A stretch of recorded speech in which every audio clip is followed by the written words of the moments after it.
John Raskin.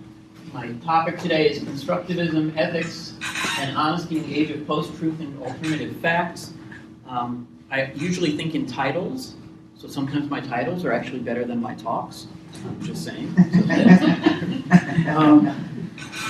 But before I start, so when I was going through my stuff yesterday after I got my bag of bling, right, that you get when you get to the conference, they give you all this good stuff. And one of the things that they gave us was a ticket to that Revolution exhibit. And one of the things I noticed right away was the dates. Right? You see that it ends on October 9th? Does anybody know why it ends on October 9th? I'm pretty sure I know. I mean, they haven't talked to me, but I have an idea of why I think it ends on October 9th. Right? All right. So Revolution, right, the old Beatles song. So John Lennon wrote that song, and John Lennon's birthday is October 9th. John Lennon was born on October 9th. I saw that. I was like, it has nothing to do with my presentation. I guess a little bit because it's sort of politics, I guess. But I figured I had to share that. I got so excited. I was like, I need to tell people that the date is not by accident. And it's a Monday. Like, who would end an exhibit on a Monday? Right? But I think that's why. So that's just an extra tidbit.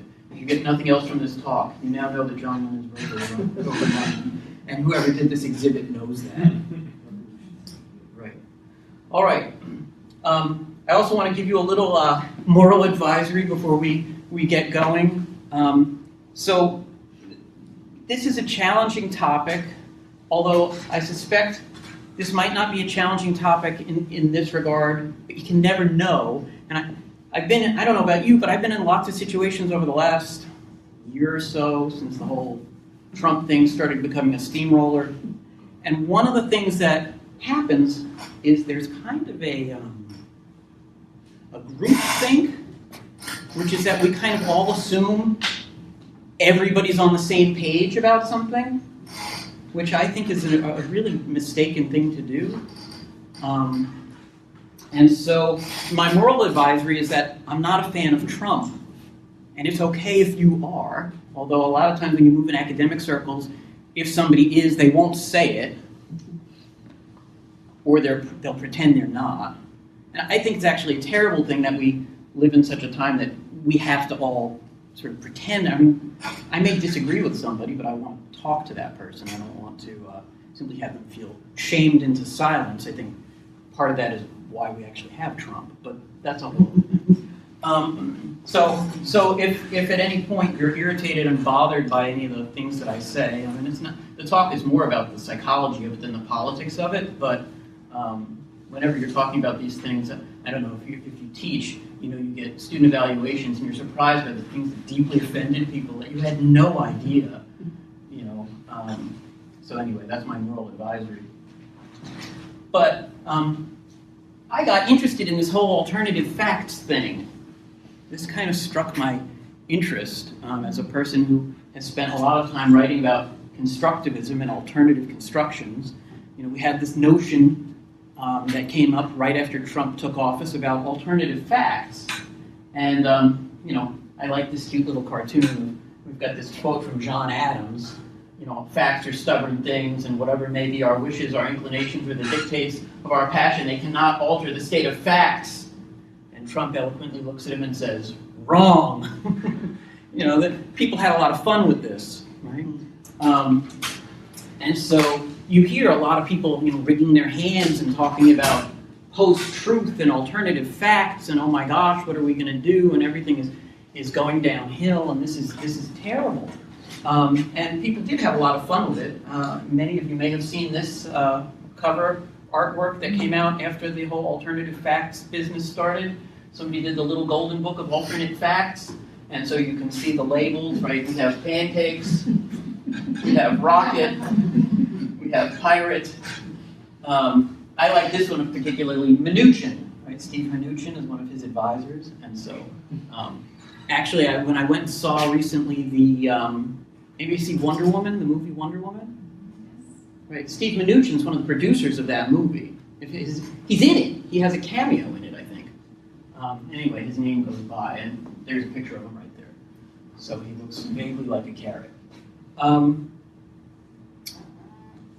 So people had a lot of fun with it. I had to add this, with Trump, you can't even prepare a presentation because the guy goes so quick in terms of making headlines that the minute you put something in the presentation, he's done something new and it's like old news, right?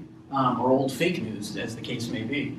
The New York Times had this chart that popped up on my news feed recently, all the president's lies, right? So I think they're making a Nixon implication there. So whether you are a fan of the president or not, obviously the New York Times does have its own particular construction of events. So this is a map of every day since Trump has been president until June 23rd, and everyone that's highlighted in orange is a day that he supposedly lied. Now, what's interesting, if you watch the news on this kind of stuff, when he was first running for president, people were very hesitant to say anything he was saying was a lie. They were saying, well, that's not quite accurate, or that, fibbing. And finally, and after a while, they just gave up. Now they're just like, he lies! Every day now they get on the TV and they're like, he's lying again. Right? So here was a map of all the president's lies. And he's got a pretty good record, although he is slowing down a little bit. He's been president for a while now and he might be getting a bit tired, I'm not sure. Either that or he's just not talking to the press quite as much. All right, so this got me confused, right? This whole thing sort of vaguely left me uncomfortable because, alternative facts, people were understandably saying, this is terrible, this is unethical. Trump and his basket of deplorables, that term will never stop being sort of bothersome to lots of people. His basket of deplorables, and people were really critical of this notion. And of course, I couldn't help but immediately think of alternative constructions. This was an interesting kind of dichotomy for me, because a lot of the same people who, when they're not talking about Trump, entertain the idea that there are many alternative constructions, different ways of construing, making sense of things, etc., etc. But when it comes to Trump, that's a really hard thing to do for most people. I know it's hard for me. I hear him say things and I go, yeah, that's just nonsense. That seems like a falsehood, that seems like a lie.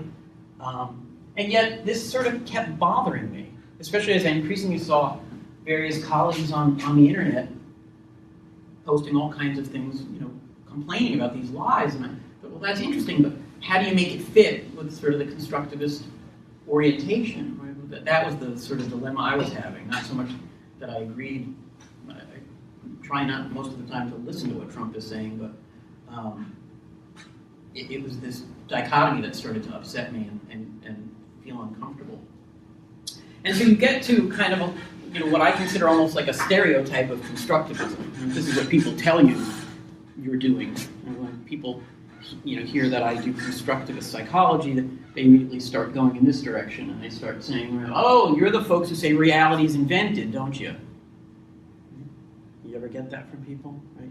You say you just made it all up. And so this is the old cover from many years ago from the Psychotherapy Networker.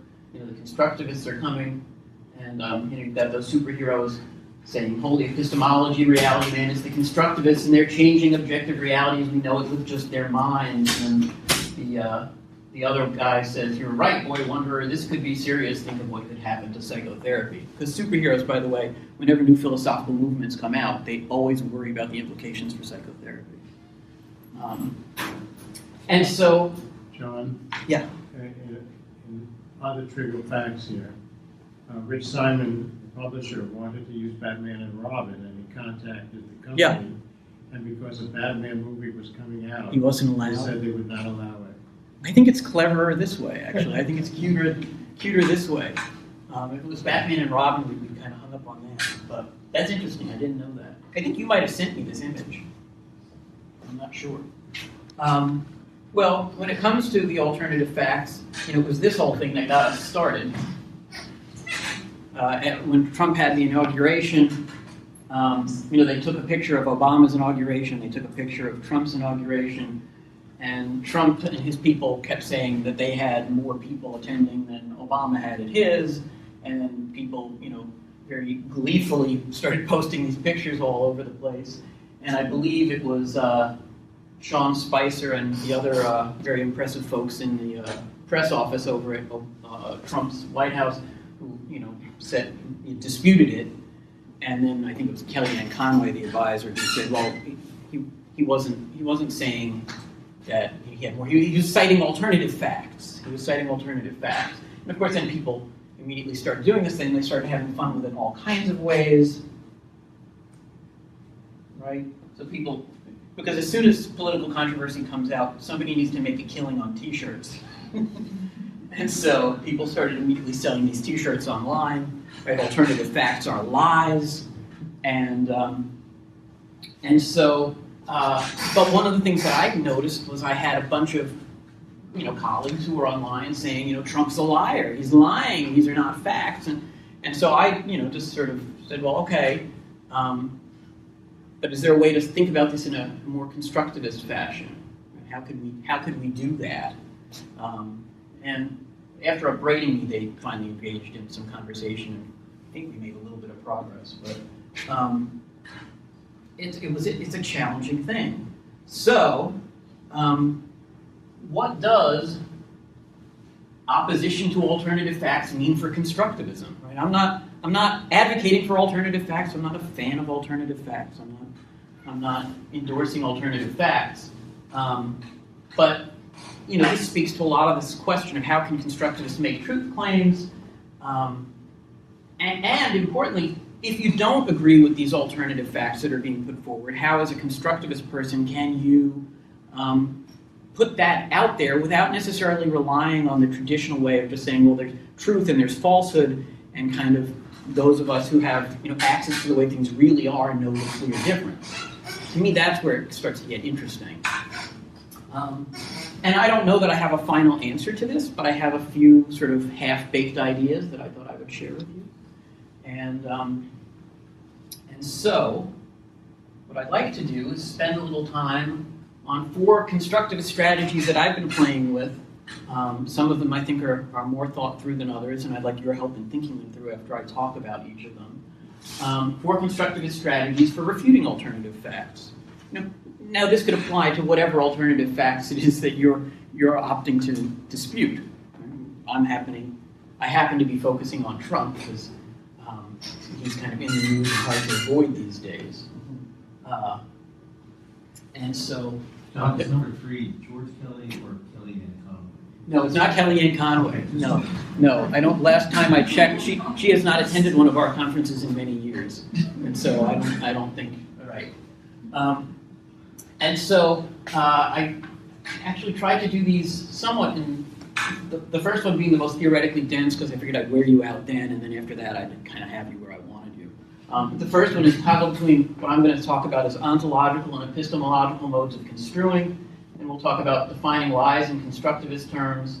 I'd like to talk about Kelly's notion of hostility because I think that's a helpful way of thinking about some of this, and then acknowledging that the opposition to alternative facts is not simply a matter of I've got the truth and you've got falsity, but that there's an ethical component. There's a sort of moral commitments kind of aspect to this too that I think is important to acknowledge and which doesn't necessarily have to weaken our stance. All right, so the first one is this toggling back and forth between ontological and epistemological modes of construing. I was happy that I just was able to get the word toggle in there because I really like that word. I started with tack back and forth, but ultimately I had to go with toggle. I think toggle is a more powerful word. A lot of this comes from a chapter that I wrote a number of years ago in a book that Sabrina edited, and so I put a little picture of it up there. Figured we could publicize the book a little bit. And the chapters, you can read them online and you can purchase it as well. But basically, one of the things I've been playing around with over the last few years is this notion of an integrative constructivism. How can we integrate a lot of the different theories that people draw from? Not in some sort of definitive kind of way, but in a way that just allows us to draw from those and not necessarily feel quite as uncomfortable that there are these incompatibilities.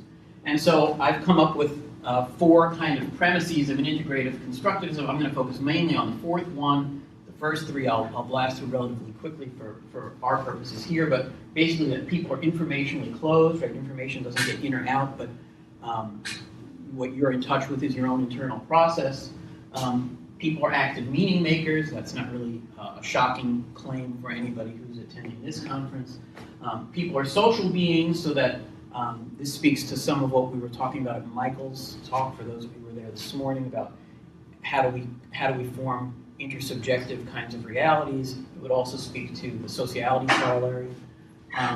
But one of the things, the one of these that's relevant for talking about Trump is this 4th one, this notion that people construe epistemologically and ontologically. And so they're both forms of construing, but when you're operating from an ontological mode of construing, you're focusing on what you perceive as the external world. What you're saying, I experience these things as distinct from me and existing in their own right. And we construe that way much of the time, right? We construe ontologically a lot of the time. So, when I go and I'm fotzing around with my cell phone, I'm construing ontologically. When I'm trying to, fix the lock on my door and get it to work, I'm construing ontologically. I'm just saying there's a door, there's a lock, here are some tools, and I'm applying my construct system to the world, but I'm treating my constructions of the world, at least temporarily, as corresponding to things that are there and independent, and I don't question it, right? Because if you did, you could never perceive life, right? You have to, at a certain point, decide, I'm going to construe these things as legitimate and real, at least for the time being, and then proceed. Otherwise, it would be, you couldn't get in your car and drive to work, because you'd be lost in trying to make sense of your meanings. The other mode is the epistemological mode, right? When you start sort of stepping back and saying, well, gee, how do I examine the way I make sense of things? How did I come to this idea of locks and doors and cars and keys and all of that? And so one mode of construing is where you're basically construing the focus of your construing, and the other is when you're making things that you're treating as at least temporarily real modes of construing. And you can toggle back and forth between these, and I think we all do actually much of the time, whether we call ourselves constructivists or not. So when you're operating from an epistemological mode, and by the way, these are very, very philosophically conflicted fish or detectives. I'll leave it up to you to decide which. But when we, so you can all read that and then giggle quietly to yourselves. One of the things we can do is operate from an epistemological mode and say, well, how is it that Trump and his supporters come to construe as they do? Right? It's not the same as endorsing it, it's just trying to understand it. This is sort of stereotypically constructivist in lots of ways. But you're not necessarily talking about this in a correspondence kind of way. You're not saying, my constructions correspond better to reality than his. They're different. They may have different aims. They may have different purposes. They may have different goals. I may disagree with the goals of how somebody else is construing, but I try to understand that. And we can do that with other topics, right? Think of somebody that you disagree with on some other issue that may not make you as irritated as Trump does for most of us. Yeah, you can sometimes look at their way of construing things, disagree with it, but kind of understand where it comes from, what it's about, how they arrived there. So understanding something is not the same as endorsing it. And so when we construe epistemologically, in this epistemological mode, we can do that. And that's fine, but we're also allowed to operate from an ontological mode. There's nothing that says just because you consider yourself a constructivist thinker that you are required to solely operate from an epistemological mode. And so you can treat your constructions as guides to the way things are.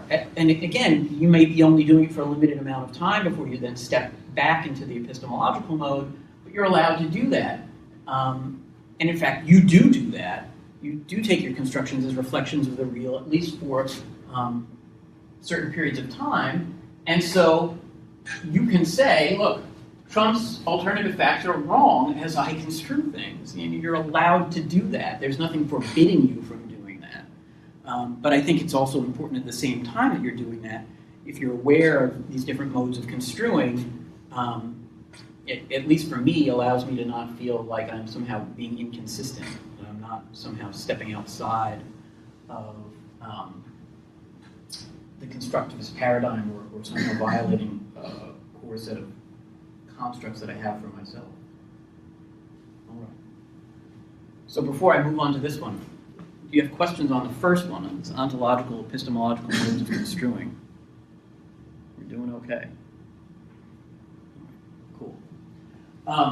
The second one is to invoke Kelly's notion of hostility. And I don't know if this is a particularly well-written image, but I found it on the internet, and I just believe whatever I find on the internet. It's very hard to find good Kelly stuff on the internet, although I found recently a really cute student movie. Somebody must have had to do this for a class on personal construct therapy, but it looks like it's done by a student somewhere, and it was cute. And she also did one that was like a critique of constructivist therapy. She must have had to do assignments on a bunch of different psychotherapies, but the one on the basics of constructivist therapy for somebody who, as far as I know, is not in the field. It was nice. It was cute. It had little music. It had cute little images. If you didn't know anything about it, it was a nice introduction. I can send people the link. But I found this thing on hostility, right? So you're trying to extort validational evidence in favor of a type of social prediction which has been recognized as a failure. Well, we can easily look at Trump's alternative facts as a particular example of hostility. I should have warned you before I put that picture up. That's a lot of what they do, right? And Trump's not the only politician who does this, but Trump does it with gusto in a way that other people are, he does it in a much more shameless kind of way than I've seen other politicians do it, although certainly I've seen other politicians and colleagues and friends and whatnot do this kind of thing, right? Try to force events to conform to how he already construes things. So, look, he's looking at the pictures of his inaugural and Obama's inaugural, and he's saying, look, I'm really popular. I got elected. I won this election. It had to be the best inauguration. It had to, right? So photo suggesting otherwise, that just can't be right. But he's got to extort evidence to fit with his beliefs. Now, of course, if he's doing that, then you raise this interesting question of whether he's lying or not. Right? I mean, he's being hostile, but in a way, he's trying to convince not only us but himself of this kind of thing.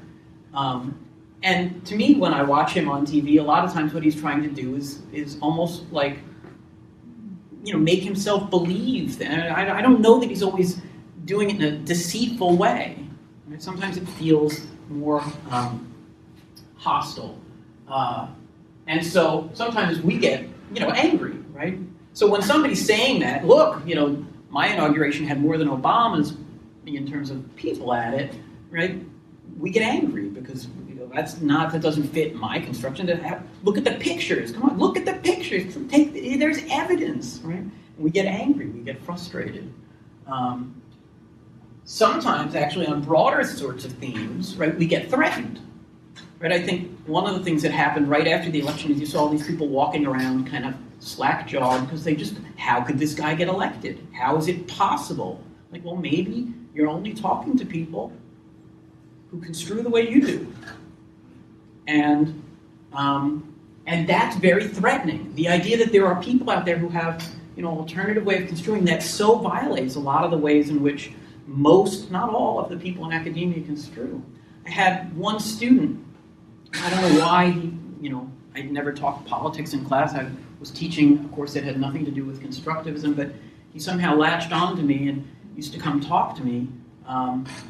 And one of the things he was saying was, I'm not allowed to say what I think about anything. Right? That is, the minute I sort of say anything about issues that, and this wasn't specific to Trump, but the minute he says anything about issues that wasn't what he thought everybody else believed or thought he was supposed to believe, that was not okay.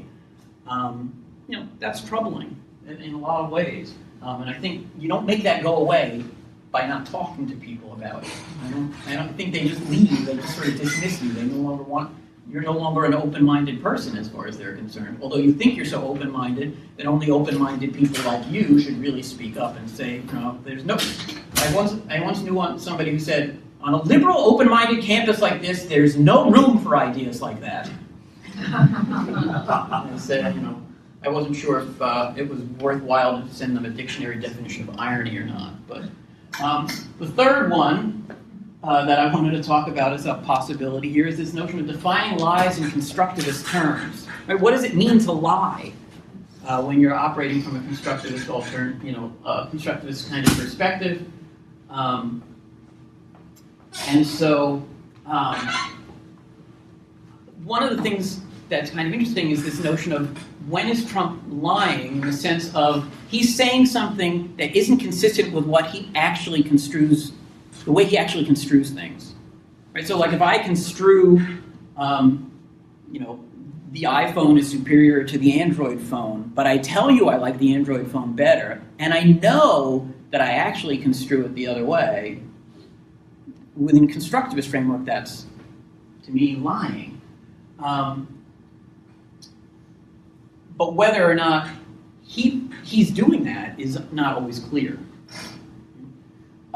So I think sometimes he actually believes the stuff that he's telling us, even though we have all this other information suggesting it's not a, haven't you ever talked to like conspiracy theorists? And they're convinced that, the moon landing was staged in a studio in California. They're not lying, and it doesn't matter how much evidence you give them, otherwise, they believe it. So, I think sometimes it's unclear when Trump is lying and when Trump believes the stuff that he's shoveling at us. And so I think that's worth paying attention to. And then the fourth and final one that I want to spend a little more time on is acknowledge the ethical dimension. And of course, I can't acknowledge the ethical dimension when I put Calvin and Hobbes up there because I'm obliged immediately to read the Calvin and Hobbes cartoon and then talk about the content. Right? I just sort of thought this was cute, right? Calvin is got a book. I read this ethics book, so you got me. Because when you're a little kid, remember when your parents bought you books on ethics? He's got a better mom than I did, I guess. She says, "What did you think?" And he says, "It really made me see things differently. It's given me a lot to think about." She says, "I'm glad you enjoyed it." And he said, "It's complicating my life. Don't get me anymore." Right? So this cartoon kind of encapsulates everything I try to do when I teach. So anyway, this notion of facts comes back to this very constructivist idea that to me facts are never independent of a way of construing, right? That a fact within what rules, within what framework, within what way of looking at the world. And all constructs have ethical commitments embedded within them, right? I've already been at a number of presentations today that talks about that. And so one of the things that I talk a little bit about in the chapter that I mentioned earlier that's in Sabrina's book is this notion of the ethical construct system. Right? Thinking about sort of like an ethical subset of the construct system. And I think talking a little bit about that for just a couple of minutes can at least get us thinking about ways we can conceptualize how people make sense of what's truth, what's fact, what's right, what's wrong, what's good. And so, to me, the ethical construct system consists of all constructs whose range of convenience pertains to discriminations of right and wrong. And this is all really an extension of personal construct psychology. Some of it, it grows directly out of that. And so one of the things that I've talked a little bit about in that chapter is the ethical decision-making cycle. And so this is the CPC cycle in relationship to constructs pertaining to right and wrong. And so in any situation where you're making ethical decisions, you have to engage in this cycle before you can sort of move forward with a particular ethical course of action. So you have to preempt certain things as important. And so the example that I can give you is, let's say you're at work and you have a coworker who you really like, and this coworker asks you to lie on their behalf on some issue. And so, according to this, you'd have to preempt which constructs are most relevant in this situation. And so maybe you have, I'm just going to use 3 constructs as potentially important here, right? Friend, acquaintance, direct, avoidant, and honest, dishonest. Right? So you identify those constructs as important, you preempt them as most important, and now you have to decide which pole of each of those constructs you're going to act on. And so, there'd be many different options, but, my personal preference in terms of what I preempt here, maybe the person says, well, I need to be honest with my colleague and friend. So that side of the honest, dishonest construct is acted upon. Direct avoidant, right? I know some people, they skew towards the avoidant side. I'm just going to try not to get on the elevator with my colleague for a couple of weeks until this whole thing passes, and that's the best way to handle it. They could go that way. They could go with direct. I need to talk to my colleague and go over what it is that is going on in the situation and why it is maybe I'm uncomfortable lying. And then, friend acquaintance, people might do different things for different people, right? If you say, well, this colleague is my friend versus this colleague is like just a colleague, a coworker, acquaintance, you might make different decisions about what you think is appropriate to do or not to do. But the idea is, again, not how you would particularly answer that moral dilemma, but how do we understand it in terms of the person's construing? What constructs do they preempt as important? How do they make an ethical decision? So the ethical decision-making cycle would be the way that they do that. Now, one of the things that could happen is you could have a moral crisis. And so the impending is comparable to guilt, right? Guilt in relationship to ethics. The impending awareness that one is about to violate a core ethical construct. I imagine that Mitt Romney was experiencing a moral crisis on the day that he had to decide whether to go to visit Trump at Trump Tower after the election. He went. And so, perhaps he was experiencing a moral crisis at that particular juncture. And I'm about to, I've been spending the whole election saying how this guy's terrible, and now I'm about to go meet with him. Right? Assuming, I'm assuming for a moment that the earlier constructs are more what Romney thinks. I don't really know that. He doesn't return my emails anymore. All right, we've also got these notions of righteousness and forbearance. So righteousness in the ethical construct system has to do with preemptive and consolatory construing. This is what allows you to move forward in life, right? You have to preempt something as important and then move forward. So you say, I'm going to construe it this way. I need to be direct with my friend, I need to be honest with my friend, and I need, to not tell a lie on my friend's behalf. And then you move forward. And so now you treat that as if, right, this is the way it is. This is how I'm going to move forward.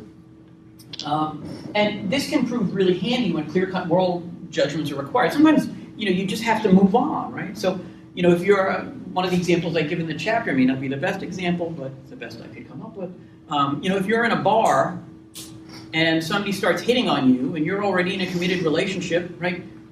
Preemptive construing is comes in pretty handy because it gets you out of that situation quickly, right? If you start, trying to review and process and figure out in that moment, so you got to make a hasty retreat. Look, no, sorry, gotta go, and you're out of there.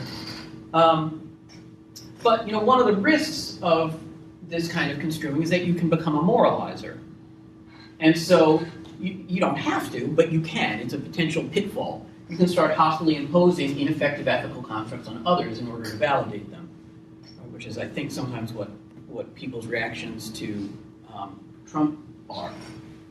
And so righteousness is one thing that occurs. Forbearance is when you construe more propositionally, so you hold moral judgment in abeyance. And so this keeps you humble, this keeps you open to possibilities, right? This is sometimes what you get accused of being all the time as a constructivist, right? You get told, I don't know about you, but you can't have any ethical opinions because you think anything goes, because you can always construe it any old way you like, and you have no ability to ever say, I don't like that.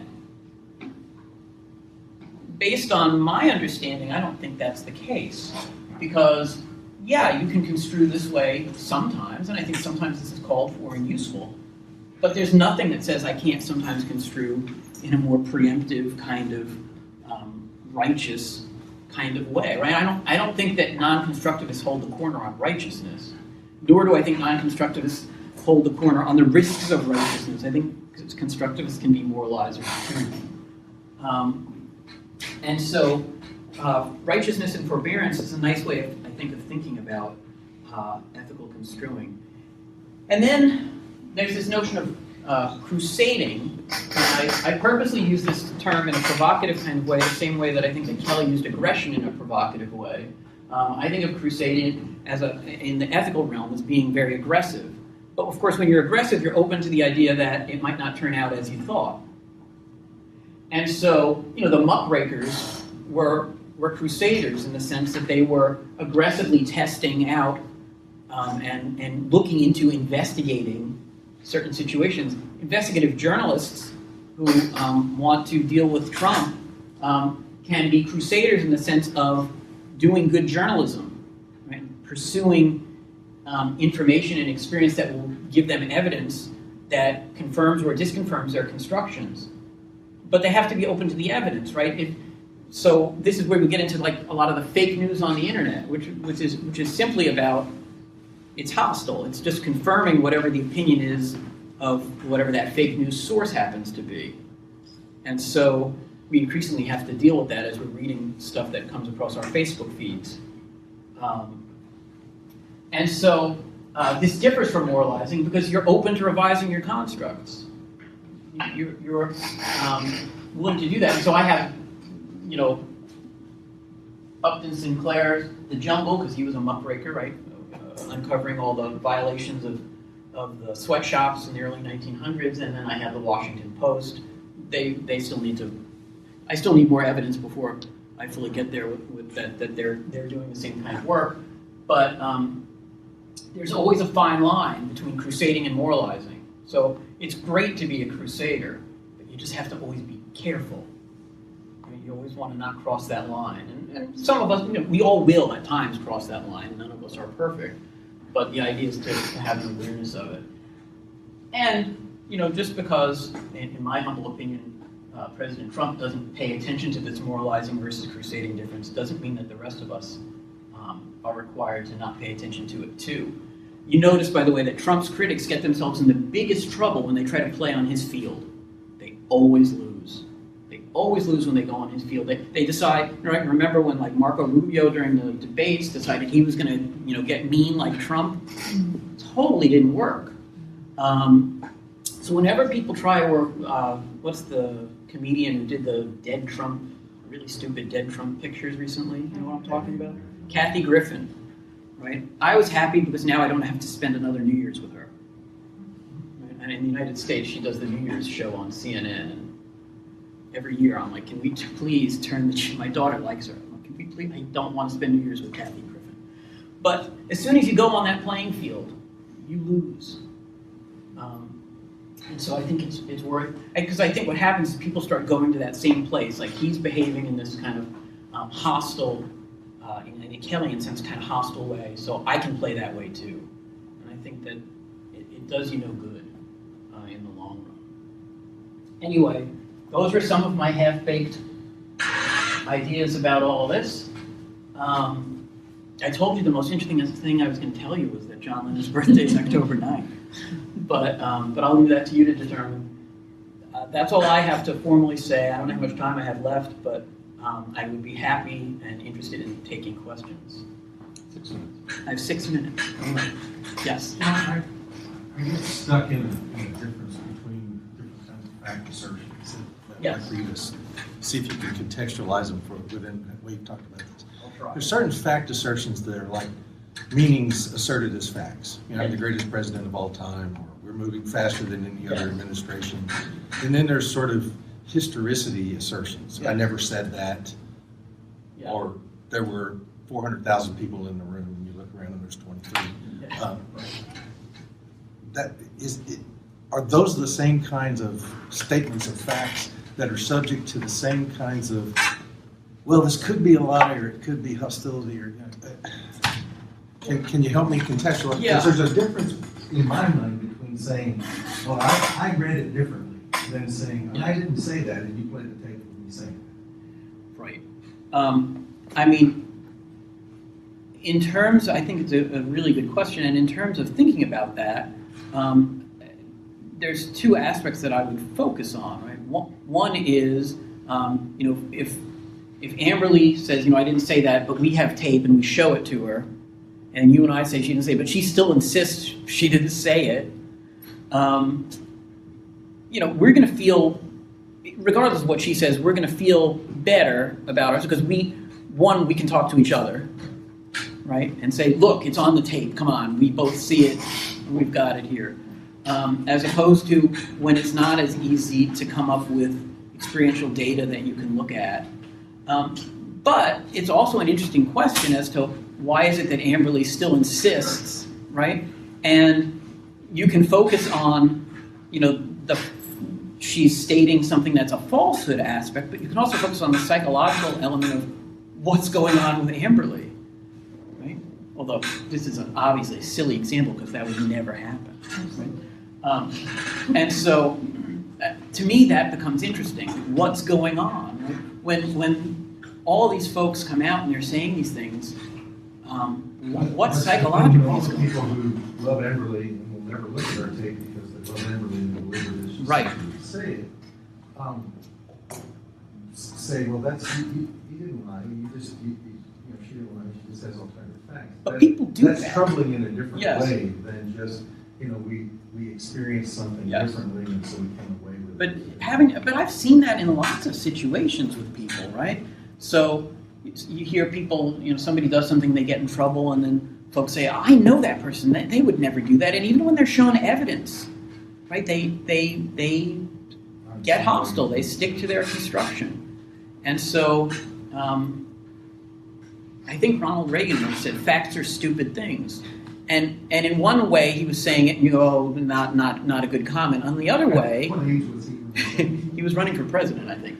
And in one way, it's kind of an interesting thing in the sense that, right, this idea that you're going to expose people to facts, and that's going to simply wash over them, and they're now going to look at it anew. I think we hope for that and we cling to that, but in my experience, that's not necessarily the case. And so when it's not the case, we have to start looking at other ways of explaining it and understanding it in terms of what's going on with the meaning system of the person who's not coming along with our way of looking at things. Yes? That's an interesting point. And I think something relatedly that I've seen commonly done in instance is to kind of like double back upon constructions, to say maybe that's what was said, but that's not what was meant. Right. So by doubling back upon a construction, Yes. you're saying that the meaning behind the said, Yes. and then you're getting to that construction of the meaning, the reference of it. So, And that gets tricky too, because haven't you ever said something where then somebody repeats back what you said, and you're like, okay, yeah, but that's not what I meant, and you're actually speaking your experience, right? Sometimes we say things and it doesn't come out the way we intend. Now, this always gets tricky too, because whenever you're talking about politics, people are saying things very intentionally and planfully in many instances, although that's not always clear here either, right? He's either, like the tweets are either brilliant political strategy or just impulsivity run amok. And we don't know, and my guess is if it is planful, they don't want us to know. Right? Why would you want people to know that? I'm reading this biography of Richard Nixon. It seemed timely. And when Nixon became president, he wanted to tell the American people, I'm going to end the war, but he wanted to tell the Russians and the North Vietnamese, you better come to the peace table or I'm going to bomb you into oblivion. And he literally told his aides, let's foster the madman theory. We want the North Vietnamese and the Soviets to think I'm a loose cannon. So he'd give them scripts, like the ambassador would go to the Soviets and say, Nixon's paranoid and he's really agitated and I don't know what he might do. And it was all scripted and intentional. It's kind of fascinating. And so, I'm not saying that's what's going on now, but you know, It would actually be comforting if I thought that was that much planful. yeah, I don't see a lot of planfulness myself, but you know, maybe they're really good at it. I don't know. Yes. I really enjoyed your presentations of things that Thank I've you. been thinking a lot about too. One thing that I've kind of come to that I haven't figured out yet either is our alternative facts, facts that can be held together and not necessarily one being more right than the other, like they're both viable, versus an alternative fact that's in direct competition with another one. Is there a difference with that? Yeah, that's a really good question that I probably can't, you know, answer briefly, but facts within context always make sense to me. So if we're playing baseball, right, something really is a foul ball if it goes on this side of the pole versus that side of the pole, but it's only a fact within the context of baseball. Right? As soon as we're doing something else, that may no longer hold true in the same kind of way. I mean, that's the first sort of thing I think about when you bring that up. There are probably other aspects of that we could address, but a lot of times I always think of things as true within context. But within context of baseball, the same ball can't be both foul. Correct. That's right. You're saying the ball is foul or the ball is fair, and Yeah, so relating it back to like the Conway alternative Yeah. facts, there's a context, right? Yeah. Kind of like a societal agreement Yes. upon how facts are used, right? yes, So while I really think that alternative facts is kind of genius, yes, in a sense, like it being used in that way where it contradicts Yes. something, I don't think that can be held as two viable Correct. options. yes. Because if you're playing baseball and you say, well, no, I'm just saying that's a fair ball because I'm offering you an alternative fact, the umpire is still going to say, no, it's a foul ball. Go back to the plate and try again. And so within that game, that's the case. And she made this comment about alternative facts on one of the morning shows, and within that game, right, what she was saying was a tough sell.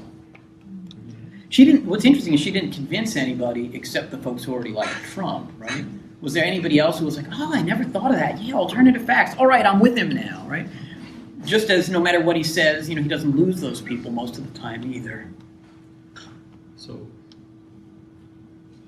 All right, I think that means I'm done. yeah, it's actually, Thank you.